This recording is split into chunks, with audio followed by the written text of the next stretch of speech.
చాలామంది ఇల్లు కట్టిన తర్వాత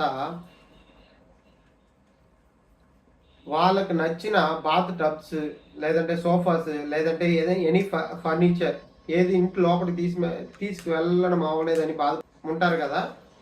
ఒక ఇల్లు కట్టేటప్పుడు minimum door size, gate size, window size ఎంత పెట్టాలో ఇప్పుడు నేను చెప్తాను. Main gate minimum 10 feet width అన్నది ఉండాలి. Wicket gate minimum 3 feet width ఉండాలి. మెయిన్ డోర్ మినిమం 3.5 feet, 3.5 అడుగులు వెడల్పు, 7 అడుగులు హైట్ అన్నది ఉండాలి.